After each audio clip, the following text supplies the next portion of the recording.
একটা কর্মসূচি, সেখানে লোক হয় 400, 500, 1000।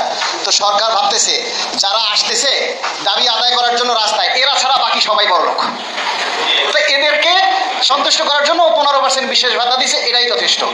কারণ এদেশে 14 লক্ষ সরকারি কর্মচারী, সেখানে ডিফেন্স, শিক্ষক, আদার্স সব কিছু নিয়ে 14 লক্ষ সরকারি কর্মচারী। এই 14 লক্ষ সরকারি কর্মচারীদের দাবি আদায় একদিনের ব্যাপার, কিন্তু এই দাবিগুলি আজকে আদায় না হওয়ার মূল কারণ হচ্ছে হিংসা। আমাদের মধ্যে ঐক্য নেই।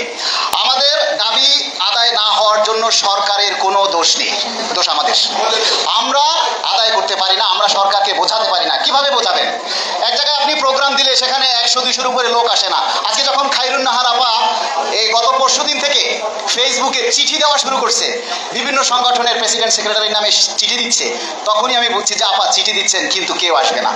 কারণ আপনার ডাকে যদি মানুষ চলে আসে তখন আপনি তো হিরো হয়ে যাবেন বাংলাদেশের শিক্ষকদের কাছে, এটা তো সবাই মেনে নিতে পারবে না, তাই না?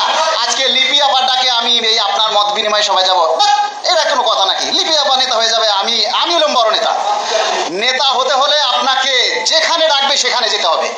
আপনাকে খয়রাইতের পাশে, মন্ত্রীর পাশে, দুই জায়গায় বসার যোগ্যতা থাকতে হবে, না হলে আপনি কখনো নেতা হতে পারবেন না। নেতা হতে হলে আপনার মধ্যে আগে মনুষ্যত্ব সৃষ্টি করতে হবে। আপনি যদি ভাব নিয়ে বসে থাকেন, আপনাকে 1 দিন 2 দিন 3 দিনের দিন আপনাকে কেউ গুনবে না।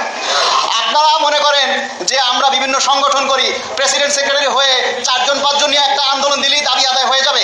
আপনার বাবা যদি সরকার গঠন করে, তার থেকেও একটা দাবি আদায় করতে হলে আপনার ছেলে মেয়ে নাতিপুতি নিয়ে আন্দোলন করতে হবে। আপনারা কি মনে করছেন সামনে যে সরকার আসবে সে আপনাকে ঢেলে দিবে? কোনোদিনও দেবে না। এদেশে যে সরকারই আসবে এটা অতীত ইতিহাস, আন্দোলন ছাড়া কোনোদিনও আপনাদের দাবি আদায় হবে না।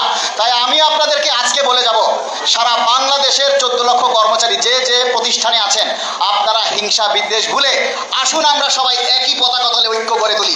নচেত আমাদের অদূর ভবিষ্যৎ খুবই খারাপ। যে হারে আউটসোর্সিং নেওয়া, লোক নেওয়া শুরু হয়েছে, সরকারি নিয়োগ হবে না। এভাবে যদি চলতে থাকে তাহলে আমাদের দাবি কোনোদিনও আদায় হবে না। আমরা আগামীতে এই যে দেখেন বাংলাদেশ সচিবালয় যে সরকারি চাকরি আইন, কালো আইন বলে আপনারা জানেন, যেটা জারি হয়েছে, সেই কালো আইন সংশোধন হয়েছে। আমরা সরকারের কাছে অশেষ কৃতজ্ঞতা জানাই এবং সচিবালয় নেতাদেরকে আমরা ধন্যবাদ জানাই। তাদের সহ সারা বাংলাদেশে দাবি আদায় ঐক্য পরিষদের যে নির্মূল আন্দোলন হয়েছে, তারই প্রেক্ষিতে আজকে কালো আইন সংশোধন হতে বাধ্য হয়েছে। এটা কর্মচারীদের বিজয়।